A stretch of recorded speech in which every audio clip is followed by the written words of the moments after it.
I'm Steve Maroney. I'm the prop guy. Recently, I got involved in designing the props for the set of the Bacon Brothers Save the Mummers concert being held at the Electric Factory. So I immediately went to the man who lives and breathes everything Mummers. I'm Bob Finnegan. I have designed for the parade for 51 years. I like Steve's designs because he thinks out of the box. He's not afraid to experiment. He's not afraid to be creative.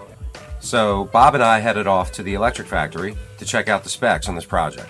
I have to admit, at first this project seemed a little daunting. In a very short amount of time and no budget, we're going to try and dress up the Electric Factory and mummerize it. So with the specs in hand and Bob's blessings, it was off to the Batcave to get my creative team in action. I'm Skip Flynn. I'm a general contractor. This is my brother Ralph. My name is Ralph Corson. I'm a general contractor also. I've known these two brothers for a while, and let me tell you, they're quite a pair. We work real good together, and we have our times, you know. But we know it's our times, you know what I mean? We've never thrown a hammer. Yeah. I got hit in the face with a crowbar, but... That was an accident. On a job like this one, there was a few pieces that I wanted some extra pop. So a friend suggested I get a hold of this really good artist to help out.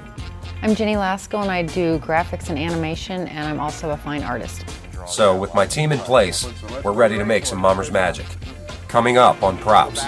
Things are not going as smoothly as I would have liked. My concern is we're not going to make the deadline.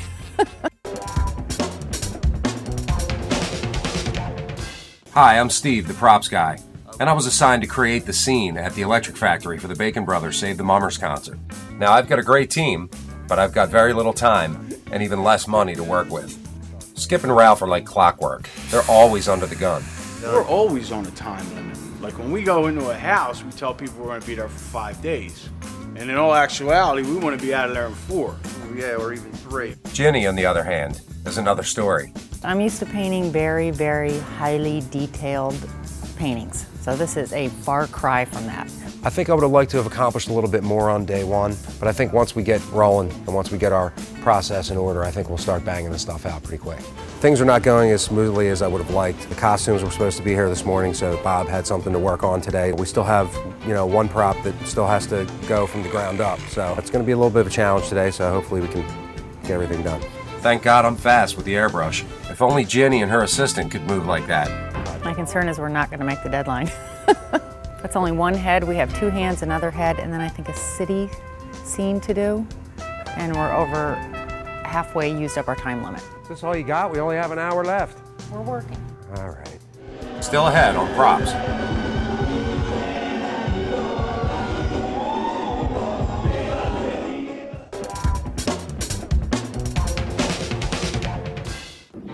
Steve the props guy here, and believe it or not, in the end, everything came together for the Bacon Brothers concert. I airbrushed like nobody's business. Bob Finnegan arrived with the Mummers costumes, Skip and Ralph finished their work, and yes, the girls did a great job with their pole heads. 1, 2, 3, Mummers! Getting everything set up in the Electric Factory, however, was a bit of a challenge. It does weigh a ton. Yeah, I don't think these bases are going to be coming up on the stage. But that's all right. Change is good. Yes, sirree, we achieved our goal. The Electric Factory was mummerized, with the costumes, the banners, the giant 12-foot high jester heads, a 14-foot tall archway, the 12-foot logo which became the centerpiece for the stage, and of course, those meticulous pole heads. When it was all said and done, the Bacon Brothers really appreciated our work.